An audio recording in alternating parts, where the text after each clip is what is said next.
मुलांनो, काल आपण अ, या ठिकाणी मानवी वस्ती आणि भूमी उपयोजन हा भाग पाहत होतो. त्यामध्ये मानवी वस्ती थोडासा मी आढावा घेते. मानवी वस्तीचे 2 प्रकार आपण मुख्य पाहिले. त्यामध्ये ग्रामीण वस्ती आणि शहरी वस्ती असे 2 मुख्य प्रकार. त्यामध्ये नंतर वस्तीचे अंतरानुसार प्रकार.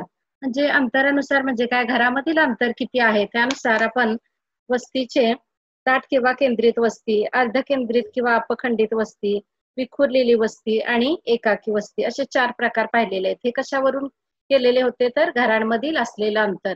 घरांमध्ये किती अंतर आहे त्याच्यावरून हे प्रकार आपण त्या ठिकाणी पाहिलेले आहेत.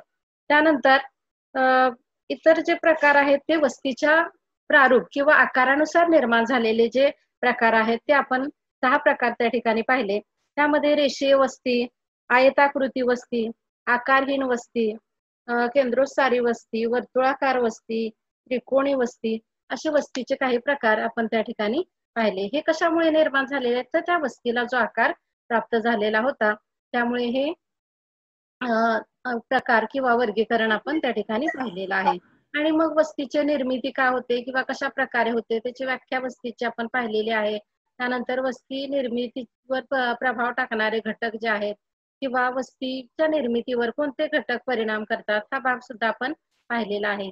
आणि वस्तीचं स्थानिकीकरण म्हणजे वस्ती कुठे स्थापन होते जनरली, त्याच्यामध्ये मग प्राकृतिक घटक आहेत, आर्थिक घटक, सामाजिक घटक, राजकीय घटक यांचा वस्तीच्या किंवा वसाहतीच्या विकासावरती असेल किंवा त्या ठिकाणी स्थापनेवरती कसा प्रभाव पडतो हे आपण त्या ठिकाणी पाहिलेले आहे.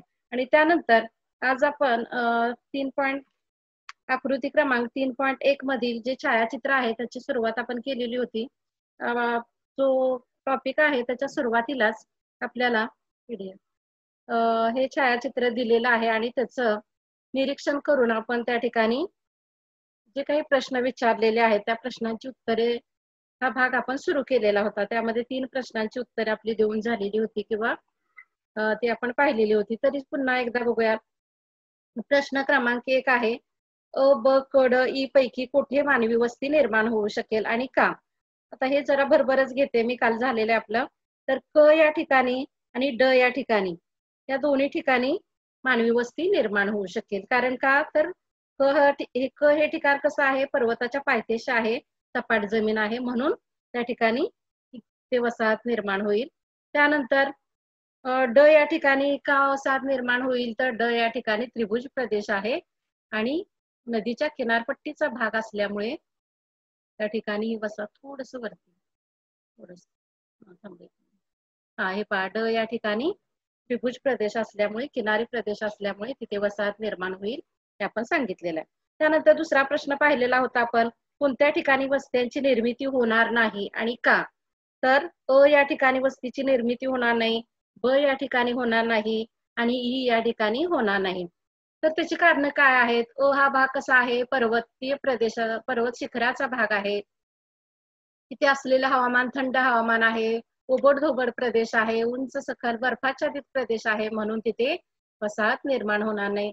त्यानंतर आपण दुसरा सांगितला तो म्हणजे ब. ब या ठिकाणी वसाहत का निर्माण होणार नाही? तर तो पर्वत पायथ्याचा भाग आहे, त्याच बरोबर तिथे झाडी असलेले आपल्याला दिसते, जंगल युक्त भाग आहे म्हणून तिथेही वसाहत होणार नाही. त्यानंतर ई या ठिकाणी का वसाहत निर्माण होणार नाही? तर त्याचं कारण आहे पूर तटाचा भाग आहे आणि तिथे घनदाट जंगलाचा भाग आहे, त्यामुळे तिथे वसाहत निर्माण होणार नाही हे आपण पाहिलेलं आहे. तिसरा प्रश्न होता, वरीलपैकी वस्ती निर्मिती करता कोणकोणते घटक कारणीभूत ठरू शकतात असे तुम्हाला वाटते? तर त्यामध्ये आपण प्राकृतिक घटक सांगितलेले होते. प्राकृतिक घटकामध्ये वस्ती निर्मितीस अनुकूल असे घटक कोणते असतात? तर मैदानी सपाट प्रदेश आणि जिथे पाणी पुरवठ्याच्या सुविधा आहेत असे प्रदेश हे महत्वाचे ठरतात. त्यामध्ये मग नदी किनारी जे त्रिभुज प्रदेश आहेत, काही वनक्षेत्राचे प्रदेश आहेत, त्यांचाही समावेश आपल्याला या ठिकाणी करता येतो. अशा प्रकारे 3 प्रश्न पाहिलेले होते. त्यानंतर आता चौथा प्रश्न आहे, वस्ती निर्मितीवर प्राकृतिक घटकाबरोबरच आर्थिक घटक कारणीभूत ठरू शकतील का? किंवा हो किंवा नाही हे सांगायचंय.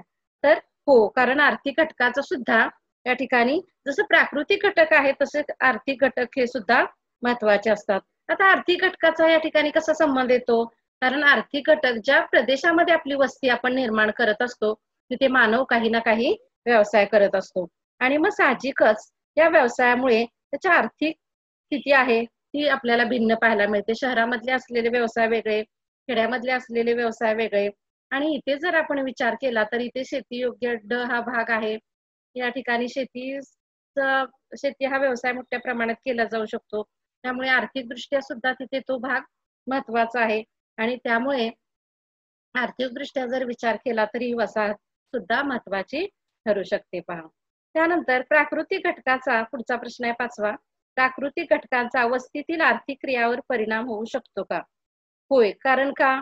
तर उपलब्ध साधन संपत्ती याच्यावरती आर्थिक क्रिया निर्माण होत असतात. आता इथे कोणकोणती उपलब्ध साधन सामग्री आपल्याला आहे? तर या ठिकाणी पहा जंगल आहे. म्हणजे त्या ठिकाणी काही प्रमाणात लाकूड तोड व्यवसाय इथे होऊ शकतो की या ठिकाणी. त्यानंतर या ठिकाणी थोडा डोंगर उताराचा जो भाग आहे सपाट तिथे शेती थोड्याफार प्रमाणात होऊ शकते. तर या ठिकाणी शेती व्यवसायाचा विकास चांगल्या प्रकारे होऊ शकतो. त्याचबरोबर नदी आहे. नदीच्या किनारपट्टीच्या प्रदेशामध्ये काही व्यवसाय मासेमारी सारखा व्यवसाय त्या ठिकाणी उपलब्ध होऊ शकतो. त्यानंतर आपण त्या पाण्याचा वापर करून काही प्रमाणात औद्योगिकरणही तिथे करू शकतो किंवा उद्योगधंदेही उभारू शकतो. अशा प्रकारे आर्थिकदृष्ट्या सुद्धा त्या वस्तीतील काही घटक या ठिकाणी महत्वाचे ठरू शकतील पहा. त्यानंतर 6वा प्रश्न आहे एखाद्या क्षेत्रात वस्ती निर्मितीसाठी कारणीभूत असणाऱ्या घटकांची यादी करा. आता कोणकोणते वस्ती किंवा वसाहत निर्माण होण्यासाठी कोणते घटक अनुकूल असतात त्याची आपल्याला यादी करायची आहे.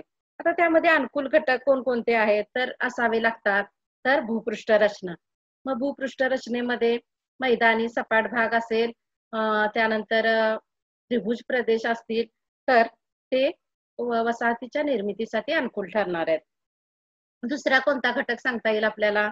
हवामान.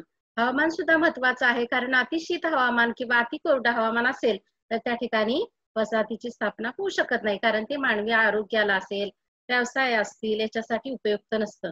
म्हणून अशा ठिकाणी व्यवसाय कुठलेही होणार नाहीयेत किंवा तिथे वस्ती स्थापन होणार नाही.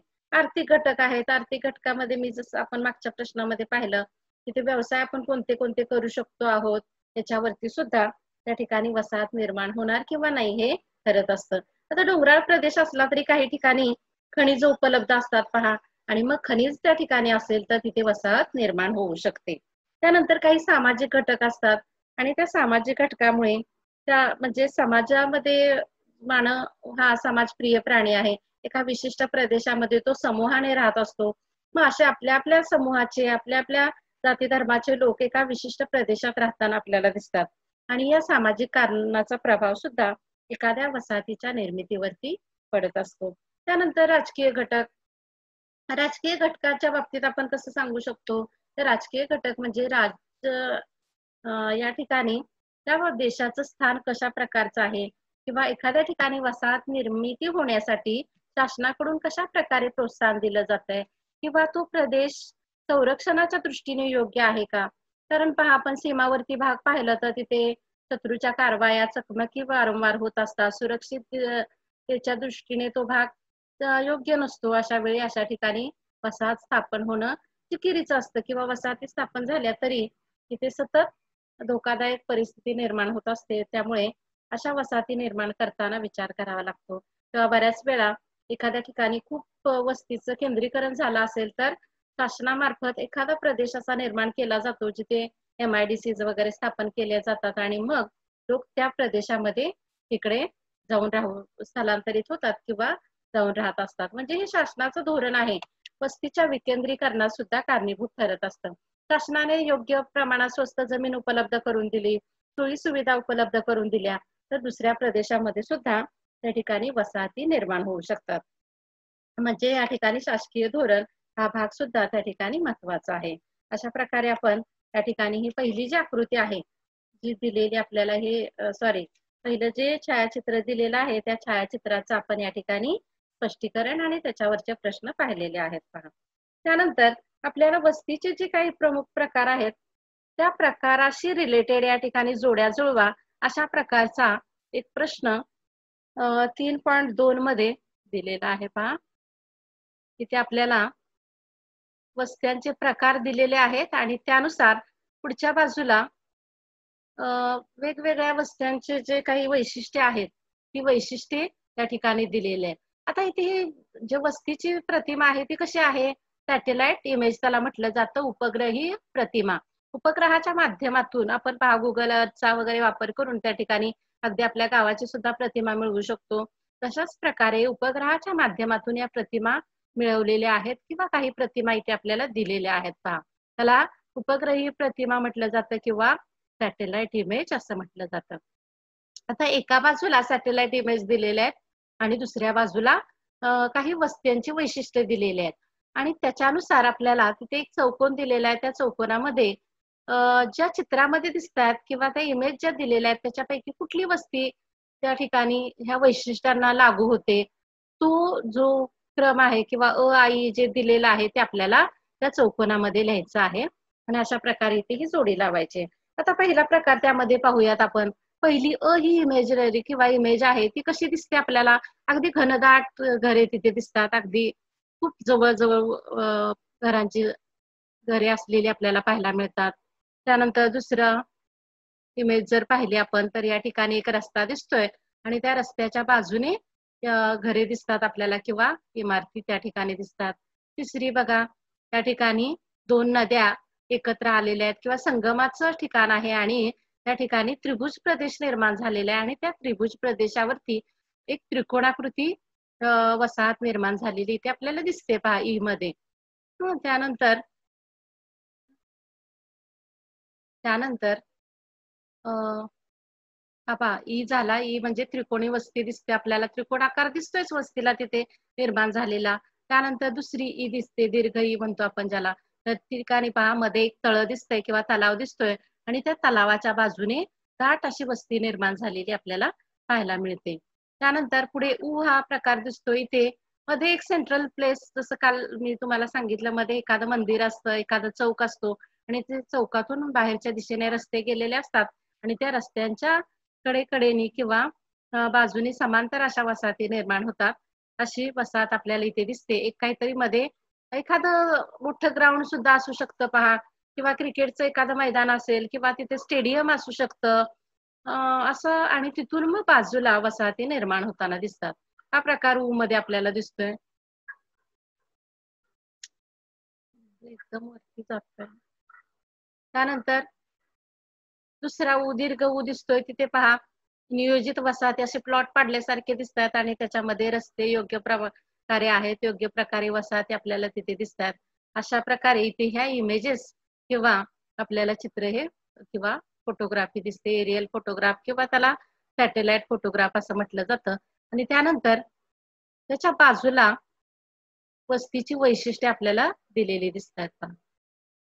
त्यामध्ये पहिलं जी वस्ती आहे ती रेषीय वस्ती. आता रेषीय वस्तीची वैशिष्ट्ये तिथे सांगितलेली आहेत. एखाद्या रस्त्याच्या किंवा रेल्वे मार्गाच्या किंवा कालव्याच्या बाजूने वसाहती निर्माण झालेल्या आपल्याला पाहायला मिळतात किंवा घरे बांधलेली आढळतात. घरे कशी असतात तर अगदी एकमेकाला समांतर किंवा एका रेषेमध्ये पट्टीच्या आकाराची घरे आपल्याला पाहायला मिळतात. आता ह्या इमेजनरी सगळ्या तुम्ही पाहिल्या, त्याच्यामध्ये अशी आकृती तुम्हाला कुठे दिसते किंवा असं सॅटेलाइट इमेज कुठे दिसते तर आ या ठिकाणी आपल्याला रस्त्याच्या बाजूने वसाहती निर्माण झालेल्या त्या ठिकाणी पाहायला मिळते.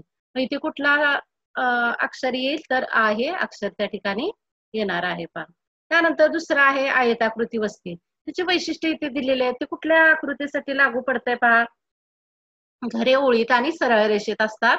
अशा ओळी एकमेकांना समांतर असतात आणि आधुनिक काळामध्ये नियोजित शहरं जे आहेत ती अशा प्रकारे नियोजन करून त्या ठिकाणी वसवली जातात. त्याचं उदाहरणही मी काल तुम्हाला दिलेलं होतं. त्याचं चंदीगड या शहराचं उदाहरण त्या ठिकाणी दिलेलं होतं. तर ती अशी वसाहत जी आहे ती आयताकृती वसाहत जी आहे ती कुठे आपल्याला दिसते इमेज मध्ये या तर ऊ या ठिकाणी शेवटची जी आकृती आहे, ऊ या ठिकाणी जी वसाहत आहे ही कशी आहे? आयताकृती वसाहत आहे. म्हणजे इथे काय येईल? ऊ हे वर्णाक्षर या ठिकाणी आपण लिहायचे आयताकृती वस्तीला. त्यानंतर पुढचं आहे आकारहीन वस्ती. आकारहीन वस्ती केव्हा निर्माण होते?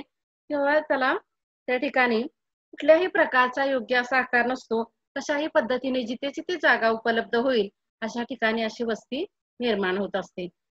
या ठिकाणी आपल्याला त्याचं अ हे अक्षर त्या ठिकाणी लिहावं लागेल किंवा अ ही वसाहत आहे ती आकारहीन वसाहत असलेली आपल्याला त्या वैशिष्ट्यानुसार पाहायला मिळेल. म्हणजे इथे काय येईल? अ येईल. नंतरचा जो आहे तो केंद्रस्थानी वस्ती किंवा वसाहत. आता त्याची वैशिष्ट्ये काय? एका केंद्राच्या भोवती वस्त्यांचा विकास होतो. हा केंद्रबिंदू वस्त्यांच्या विकासातील महत्वपूर्ण भाग असतो. केंद्रीय वस्ती म्हणजे केंद्रीय किंवा मध्ये सेंटरला काहीतरी एखादं महत्वाची इमारत असेल, महत्वाचा घटक काहीतरी असतं आणि त्याच्या अ, बाजूने रस्ते आहेत ते बाहेर गेलेले असतात. ह्याच्याबद्दल सांगितलेलं होतं मी आणि जसे रस्ते बाहेरच्या दिशेने गेलेले तशा त्याच्या बाजूने वसाहती निर्माण होतात. अशी वसाहत कुठे दिसते आपल्याला? तर उ हा आहे ऱ्हस्व उ तो आपल्याला दिसतोय पहा या ठिकाणी. तर इथे काय येईल? उ हा वसाहतीचा प्रकार या ठिकाणी येणार आहे पहा. हा दिसतोय पहा. हा प्रकार इथे आपल्याला येईल पहा.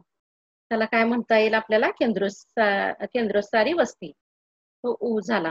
त्यानंतर पुढचा आहे तो वर्तुळाकार वस्ती. आता इथे वर्तुळाकार वस्ती कुठे दिसते आपल्याला?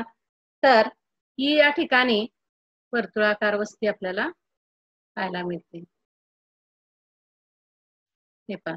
दीर्घ ई जो आहे त्या ठिकाणी एक तलाव आहे किंवा सरोवर आहे आणि या सरोवराच्या अ, भोवती त्या ठिकाणी गोलाकार अशा स्थितीमध्ये वस्ती निर्माण झालेली आपल्याला पाहायला मिळते.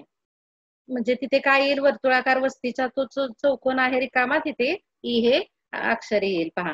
त्यानंतर पुढचा आहे तो त्रिकोण वस्ती. त्रिकोणाकृती आकार आता कुठे निर्माण झालेला आहे पहा.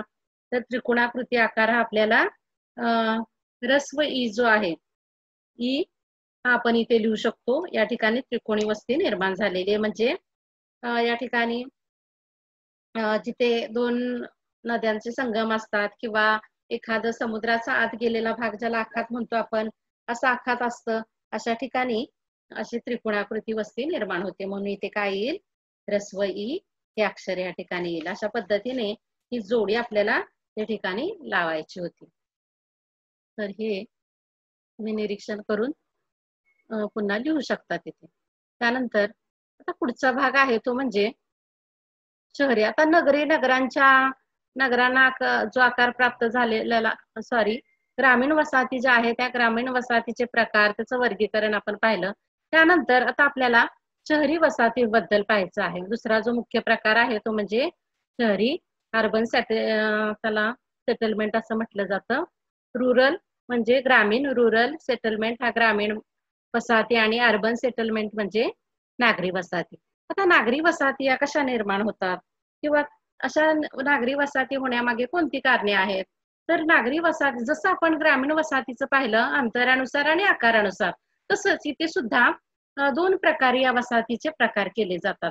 आता पहिला एक प्रकार आहे तो तिथे कार्यानुसार वर्गीकरण किंवा प्रकार असं सांगता येईल आपल्याला. म्हणजे वसाहतीचं कार्य कोणतं आहे किंवा त्या नगराचं कार्य कोणतं आहे त्यानुसार ही वसाहत निर्माण होत असते किंवा त्या वसाहतीचं ते कार्य असतं.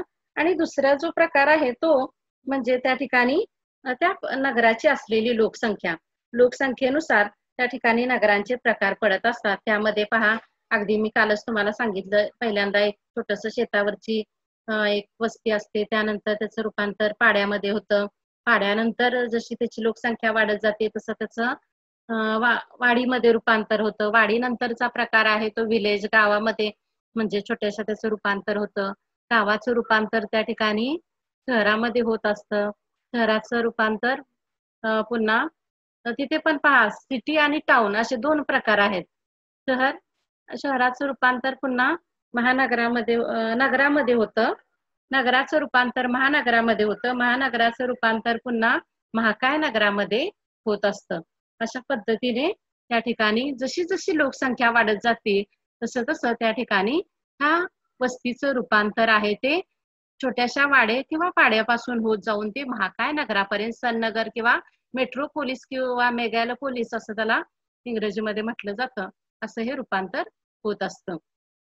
आणि आता त्याच्या अगोदर आता हे आपण डिटेलमध्ये बघणारच आहोत. त्यासाठी आपल्याला त्यांना नागरी वस्त्यांचे प्रकार त्यासाठी एक लिंक दिलेली आहे पहा. आणि त्या लिंकच्या माध्यमातून संकेतस्थळाचा आधार घ्या आणि तक्ता पूर्ण करा असं म्हटलेलं आहे. आणि ही लिंक ओपन केल्यानंतर आपल्याला प्रत्येक वर्गामध्ये म्हणजे लोकसंख्येनुसार त्या ठिकाणी शहराचं वर्गीकरण हे करायचं आहे किंवा हे ओपन केल्यानंतर आपल्याला तिथे पाहता येईल. तर तो भाग आपण याच्यानंतर बघूया. तर त्याच्या अगोदर आपण पहिल्यांदा कार्यानुसार शहराचे प्रकार पाहणार आहोत. म्हणजे आता त्या शहरामध्ये कोणतं कार्य चालतं, त्या कार्यामुळे ते शहर विकसित झालेलं असतं किंवा उदयास आलेलं असतं. म्हणून त्याला काय म्हटलेलं आहे, तर कार्यानुसार शहराचं वर्गीकरण. त्यामध्ये आता पहिलं आहे चार्ट दिलेला आहे पहा 3.2.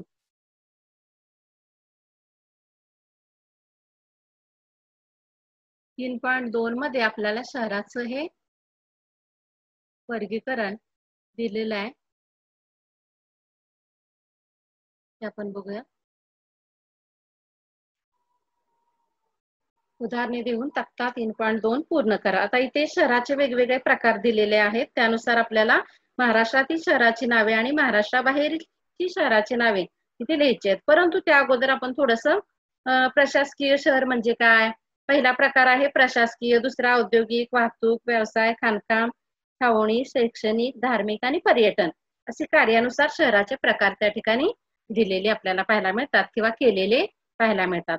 त्यापैकी पहिला प्रकार पाहूयात प्रशासकीय शहर किंवा नगर.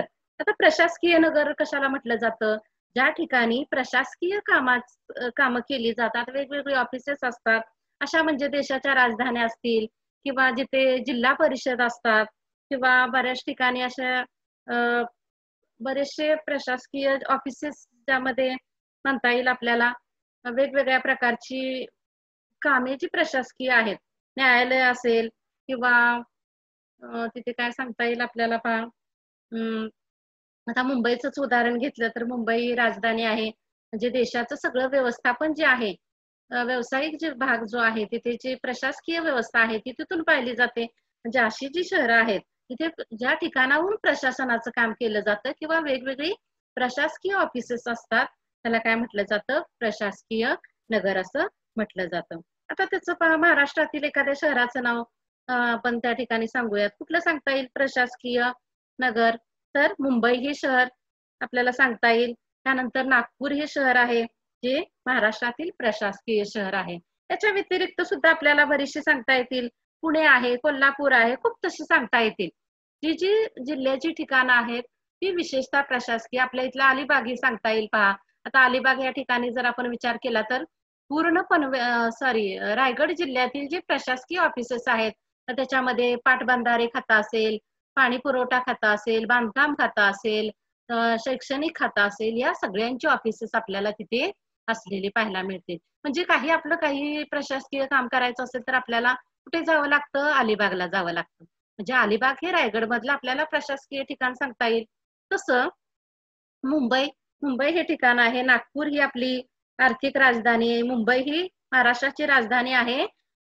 ही जशी आर्थिक राजधानी आहे तसं नागपूर ही सुद्धा उपराजधानी म्हणून ओळखली जाते. पहा, महाराष्ट्राची आर्थिक राजधानी कोणती, मुंबई, तर नागपूर ही काय आहे, उपराजधानी महाराष्ट्राची म्हणून आपल्याला सांगता येईल. इथे अनेक प्रशासकीय हिवाळी अधिवेशने असतील, पावसाळी अधिवेशने असतील, शासकीय काही कामं आहेत ती सगळी त्या ठिकाणी होत असतात. म्हणून मुंबई आणि नागपूरचं आपल्याला एक महाराष्ट्रातील उदाहरण सांगता येईल, हे प्रशासकीय नगर म्हणून आहे.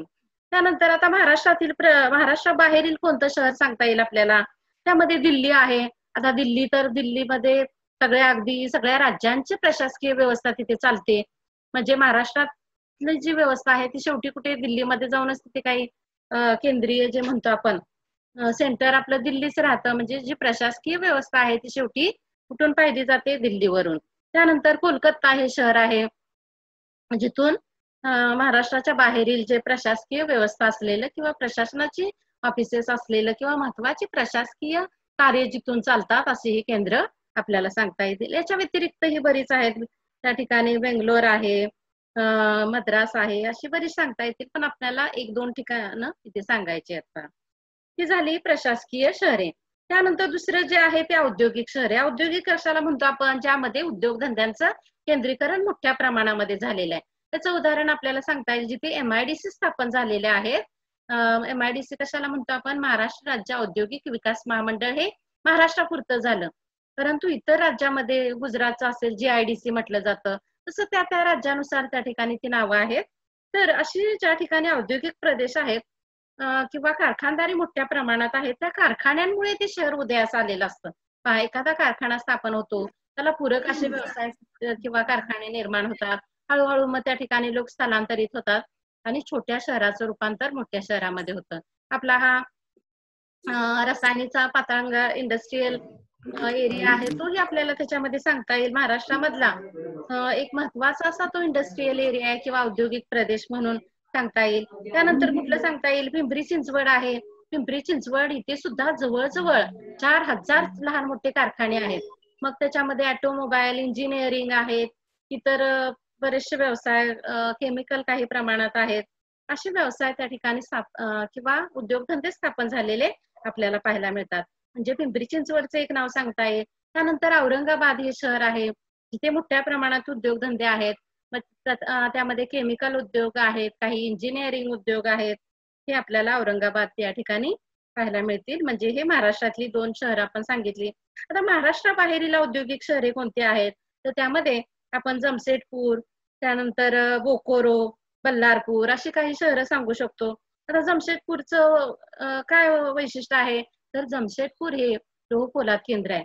त्या ठिकाणी लोहपोलाद कारखाने मोठ्या प्रमाणात निर्माण झालेले आहेत आणि म्हणून हे शहर उदयास आलेले आणि विकसित झालेले आहे. बल्लारपूरचं नाव कशामुळे आहे? बल्लारपूर याच ठिकाणी सुद्धा त्या ठिकाणी मोठ्या प्रमाणात लोहपोलाद उद्योग आहेत, म्हणून ते केंद्र निर्माण झालेलं आहे. त्यानंतर सुरतचं आपल्याला उदाहरण सांगता येईल. सुरत या ठिकाणी हिऱ्यांना पैलू पाडण्याचे कारखाने आहेत. त्यानंतर सुती कापड उद्योगाचं केंद्रीकरण झालेलं आहे. मुंबईचं हे उदाहरण त्या महाराष्ट्राच्या स्वरूपात सांगता येईल. आता बरीचशी शहरं अशी आहेत की जिथे एकच असा घटक नाहीये, तर अनेक प्रकारचे कारखाने असतात. त्यामुळे वेगवेगळे नावं किंवा बऱ्याच वेळा नावं ती रिपीट सुद्धा होऊ शकतात. तर जमशेदपूर, बल्लारपूर, बोकोरो ही नावं सांगता येतील महाराष्ट्राबाहेरची. त्यानंतर सुरत आहे, हिऱ्याला पैलू पाडणार आहे. कोलार या ठिकाणी सोन्याची खाण आहे. हे सांगू शकतो कर्नाटक मधलं. ही आपल्याला औद्योगिक शहरं म्हणून सांगता येतील. त्यानंतर तिसरा प्रकार आहे वाहतूक शहरे किंवा वाहतुकीमुळे निर्माण झालेली शहरे. आता वाहतुकीमुळे शहरे केव्हा निर्माण होतात? ज्या ठिकाणी 2 रस्ते किंवा 2 लोहमार्ग किंवा एकत्र आलेले असतात, अशा ठिकाणी विशेषतः वसाहती स्थापन होतात. कारण त्या ठिकाणी मालाची चढ उतार होत असते. मोठ्या प्रमाणात येण्या जाण्यासाठी सोयी सुविधा उपलब्ध होतात किंवा काही ठिकाणी विमानतळ असतात. अशा ठिकाणी सुद्धा वाहतुकीमुळे ते शहर विकसित होत असतं. काही ठिकाणी बंदर असतं. मुंबईचंच उदाहरण देता येईल. त्या ठिकाणी मोठं बंदर आहे, म्हणून त्या ठिकाणी मुंबई हे विकसित झालेलं आहे. मग तिथे वाहतुकीच्या दृष्टिकोनातून ते शहर उदयास येत असतं किंवा विकसित होत असतं. महाराष्ट्रातली मुंबई मी सांगितलंच आहे. मिरज आहे. मिरजेला सुद्धा त्या ठिकाणी रस्त्यांचा विकास चांगला झालेला आहे. रेल्वेचा विकास चांगला झालेला आहे. रेल्वे जंक्शन आहे ते.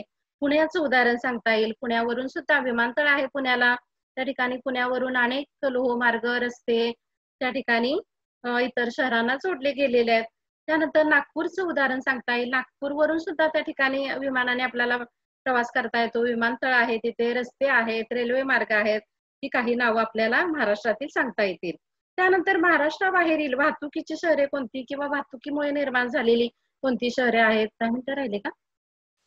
त्यामध्ये अहमदाबाद हे शहर सांगता येईल. इथे सुद्धा रस्त्याचा विकास, लोहमार्गाचा विकास चांगला झालेला आहे. दिल्ली शहर आहे. दिल्लीला सुद्धा रस्त्याचा, लोहमार्गाचा विकास झालेला आहे, हे सांगता येईल. त्यानंतर तिसरा प्रकार आहे व्यावसायिक शहरे. तिथे वेगवेगळे व्यवसाय केले जातात किंवा उद्योग स्थापन झालेले असतात. त्यामध्ये सोलापूरचं नाव सांगता येईल. सोलापूरला सुती कापड उद्योगाचे केंद्र आहे. मुंबई सांगता येईल. मुंबईमध्ये सुद्धा वेगवेगळे व्यवसाय केले जातात. व्यापारी केंद्र आहे ते.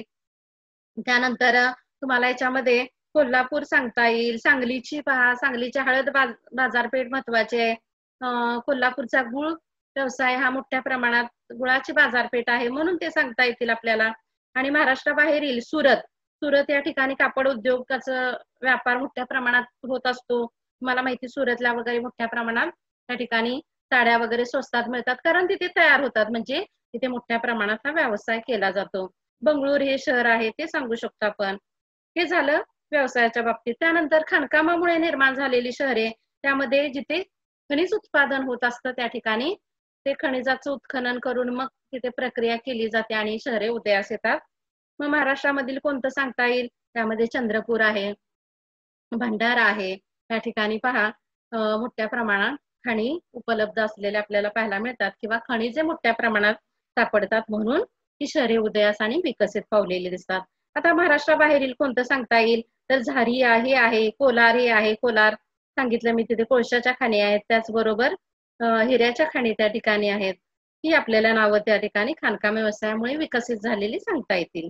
त्यानंतर छावणीमुळे निर्माण झालेली शहरे कोणती आहेत की जिथे छावणी म्हणजे काय, जिथे लष्करी कार्य चालतं किंवा लष्करी तळ असतात किंवा लष्करी शिक्षण दिलं जातं, दारुगोळा तयार केला जातो, अशी जी शहरं आहेत त्याला काय म्हटलं जातं, कॉन्टोनमेंट किंवा छावणीची शहरं असं म्हटले जातं.